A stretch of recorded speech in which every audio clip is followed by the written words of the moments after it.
Zahid Oğuzdan insanların kəndə qaytarılması üçün maraqlı təklif var.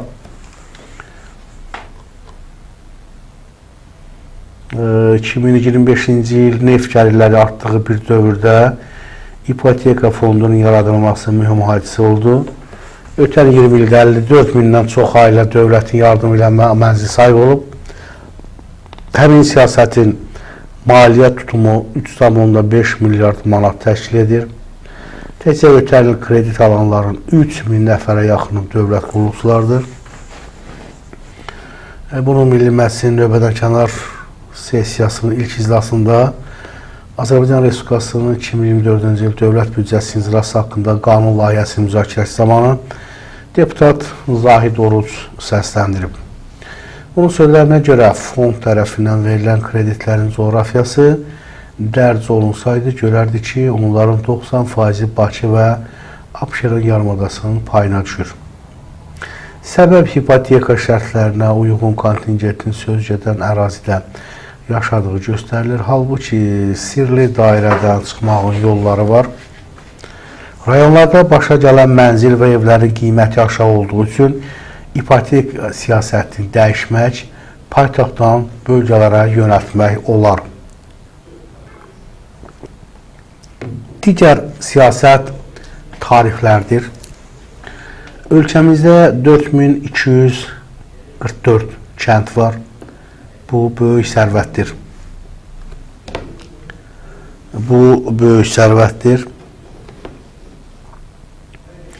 Paytaxtda yaşayan əhalinin sıxlığı, həmçinin avtomobil yollarındakı tıxac təkcə ictimai deyil, həm də iqtisadi, sosial, mənəvi və əhalinin sağlamlığı üçün bir nömrəli məsələyə çevrilib.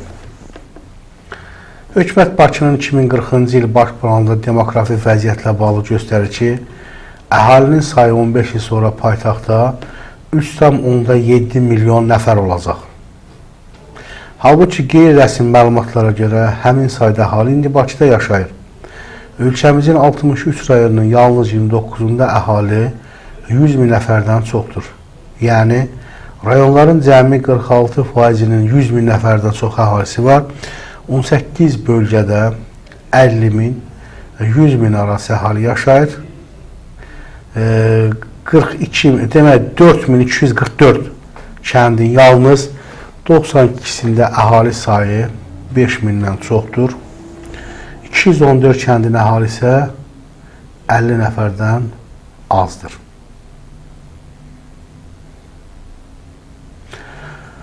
Deputat bildirir ki, ölkəmizdə ümumilikdə 2023-cü ildə əhali tərəfindən 3,9 milyard kubmetr, Bakı şəhərində isə əhali tərəfindən 1,4 milyard kubmetr istehlal edilib.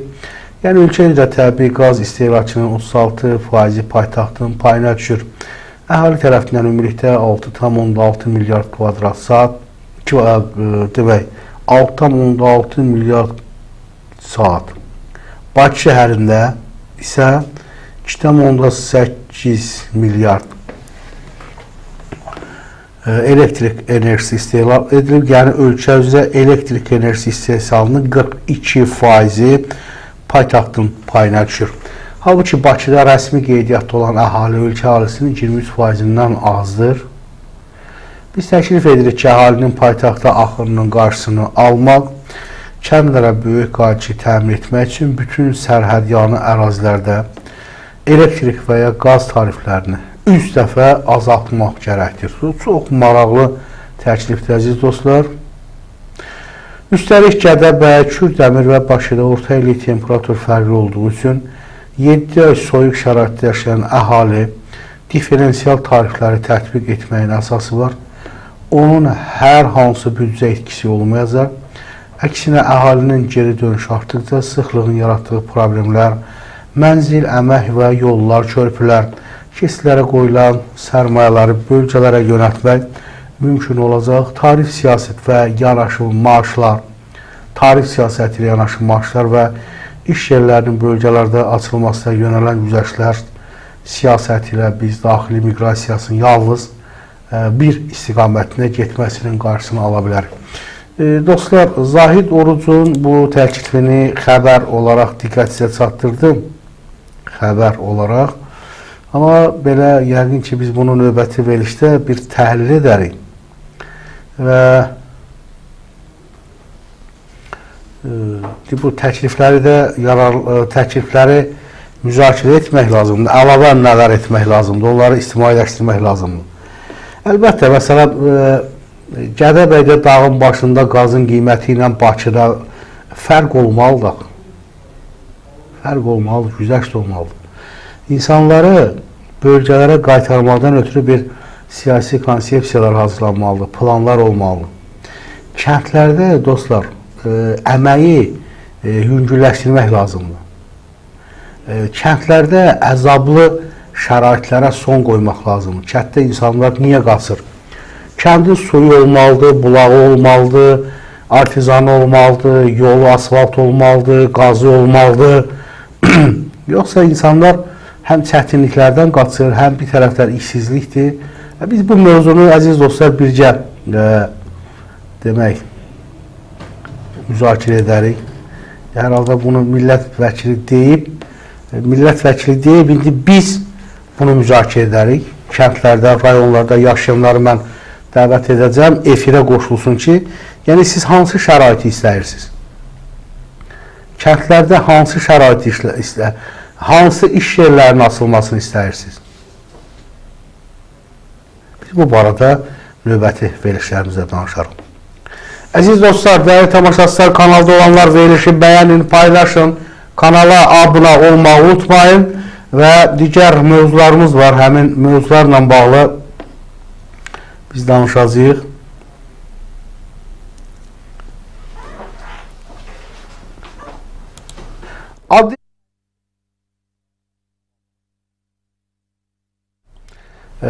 Dostlar, Adil Əliyevdən açıqlama var. Yəqin Adil Əliyevi tanıyırsınız. Ona keçməmişdən öncə dostlar, demək, təhsillə bağlı bir mövzu var. Demək,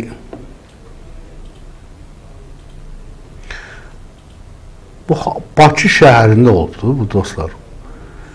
Demək, şagirdlərin ağzını tıxaclayan, skoslayan, tıxacdan danışırdım, tıxac. Dostlar, baxın, biraz təmkinli olmaq lazımdır. Şagirdlərin ağzını skoslayan müəllimlə bağlı araşdırma aparılır. Bu barədə Teleqraf azın sorğusuna cavab olaraq Bakı Təhsil İdarəsindən məlumat verilib. Bildirilib ki, məsələ ilə bağlı müvafiq araşdırma davam edir. Məktəb rəhbərliyinə qanuna uyğun tədbirlərin görülməsi üçün tapşırıqlar verilib. 112 nömrəli məktəbdən isə sorğuya cavab olaraq bildirilib ki, İbtidai sinif müəlliminin musiqi dərsində şagirdlərə rəqs öyrədərkən uyğunsuz davranışı ilə bağlı məktəb daxili araşdırma aparılıb. Məktəb rəhbərliyi tərəfindən müəllim və valideynlərlə görüş keçirilib. Müvafiq tövsiyələr verilib. Müəllimin izahatı alınıb. Məktəb rəhbərliyinin qeyd olunan sinifə nəzarətin artırılması qərar alınıb. Məlumatda deyilir. Qeyd edək ki, 2 gün əvvəl mediada Pirşağıda 112 nömrəli tam orta məktəbdə müəllimin dərs vaxtı şagirdlərin ağzını skosladığını əks etdirən görüntülər yayılıb. Şagirdlərin hamısının ağzına skos vurub mu? Hamısının ağzında skos var, elə mi? Bunu niyə? Onsuz da çoxunun ölkədə ağzına skos vurulur, danışmaq olmaz, bu öz yerində. Amma niyə məhz bu şagirdlərin ağzına skos vurulur, dostlar? Niyə? Çox maraqlıdır. Çox maraqlıdır. Və elə yeri gəlmişsə, hörmətli rejissorumuz bir şəkil var. Bu şəkili xahiş edirəm efirdən ver. Demək, efirdən ver o şəkili. Dostlar, 70-ci illərin bir şəkili və bugünün bir şəkili. Bəli, pəncərədə bir tamaşaçılara bir sual verin bu mövzu ilə bağlı.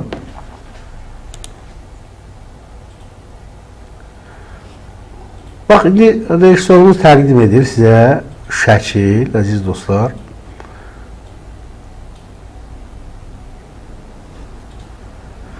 Siz nə fərq görürsünüz burada?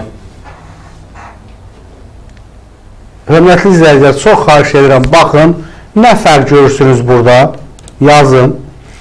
Demək, yuxarıdakı fotoda Azərbaycanda 70-ci illərdə orta məktəbdəki müəllimlər yuxarıda, görürsünüzmü?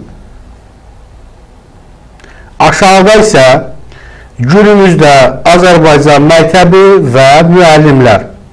Görürsünüz dostlar, nə fərq görürsünüz burada? Görək tamaşaçılar hansı fərqi? Çox xahiş edirəm dostlar, baxın, maraqlı şəkildir. Təkrar edirəm, bax orada fotoda gördüyünüz şəkildə, yuxarıdakı şəkildə 70-ci illərdə orta məktəbdəki müəllimlərdir. Aşağıda isə, yəni günümüzdə Azərbaycan məktəbi və müəllimlərdir. Nə fərq görürsünüz dostlar? Mən çox xahiş edirəm, əziz izləyicilər. Yazın, görəklə sizlər hansı fərqi görürsünüz? Bax, dostlar, biz danışırıq təhsildə problemlərdən. Azərbaycan təhsilindən danışırıq. Məktəbdə uşaqların ağzına skoç bağlayırlar, döyürlər, işgəncə verirlər, bağçalarda, zaman-zaman mətbuata videolar çıxıb yayılır. Müəllimlər çəkilir, videolara paylaşılır. Müəllim uşağa bir söz deyə bilmir. Nəsə belə bir mövzular. Bilirsiniz, səbəb niyə? Çünki o 70-ci illərin çəkilən şəkil var yuxarıda. Bax, görürsünüz, hamısı müəllimlər kişidir. Qadın da var orada, düzmü? Qadın var mı orada? Var. Bir dənə də, yoxsa 2 dənə. 2 dənə orada qadın var. Hamısı kişidir, 2 dənə səhv etmirəmsə xanımdır müəllim. Aşağıya baxın. Aşağıdakı fotoda ama kişi var mı? Kişi müəllim var mı? Hamısı qadındır. Bax, mən şəxsən təhsil mövzusunda danışarkən həmişə deyirəm ki, ay insanlar, ay dövlət baba, Azərbaycan məktəblərinin 81% qadınlaşıb. Mən demirəm qadınlara müəllim peşəsindən çəkindirmək lazımdır. Xeyr. Şagirdlərin yetişməsində, xüsusən oğlan uşaqlarının kişi kimi formalaşmasında kişi müəllimlərinin rolu danılmazdır. Kişi müəllimlərlə qadın müəllimlərdə fərq kifayət qədər var və hətta mən Yaponiya və Amerika kimi inkişaf etmiş super dövlətlərin, super güclərin iqtisadi cəhətdən, təhsildə inkişaf etmiş bu dövlətlərin bağça və orta məktəblərində, ibtidai məktəblərində kişi müəllimlərin nə qədər çoxluq təşkil etməsi barədə danışırdım ki, Yaponiya kimi bir dövlətdə, bağçalarda kişi müəllimlərdən istifadə olunur. Amerikada, bağçalarda və orta məktəblərdə kişi müəllimlərdən daha çox istifadə olunur. Bu, Azərbaycanda da hər şey kəlləmaya Allah gedir. Yoxdur, qardaş. Azərbaycanda bilmirəm, hansı xəttdir, hansı sistemdir, nə ilə gedir, mən bilmirəm. Bu sistemi, bu təhsil sistemi Azərbaycana kim gətirib, niyə gətirib, məqsəd nədir, bilmirəm. İndi bilənlər varsa yazın. Yazın, mən buradan efirdən səsləndirim. Əziz dostlar, mən sizlərdən çox xahiş edirəm ki, təhsillə bağlı yazın və niyə Azərbaycan təhsili bu gündədir? Niyə 112 nömrəli məktəbdə uşaqların, şagirdlərin ağzına skoç vurulmalıdır? Nə ilə bağlıdır? Hansı fəndə deyək fizikada, riyaziyyatda, musiqi, nəğmə, nə bilim, hansı dərslikdə, tarix, coğrafiya, biologiya, kimya, belki orada bir dərslikdə var, proqramda var, yəni 1 saat ağızda skos vurulsun. Özdə bunlar sinifdə gərdiş edir, hərəkət edir. Hərəkət edirlər. Maraqlıdır. Amma elə bir mövzular da var, əziz dostlar. Kimsə, hansısa bir direktorun evini yıxmaq istəyir, elə bir tələ qurur, mavirinin evini yıxmaq istəyir, tələ qurur. Belə hallar da var. Biraz bunlara qarşı da mübarizə aparmaq lazımdır. İndi görürsünüz, burada sosial şəbəkələrdə bu kadrlar yayılıb. İndi qarşı tərəfi dinləməmişəm deyə biraz ehtiyatla danışıram. Belə bir deyim var, deyir, danışanda haqqla danışmaq lazımdır. İman, din yandırmaq lazım deyil. Qarşı tərəfin mövqeyini bilmirəm. Xəbəri olan varsa yazın. Bəlkə bu, bilmirəm, danışa bilmirəm əziz dostlar, dəyərli tamaşaçılar.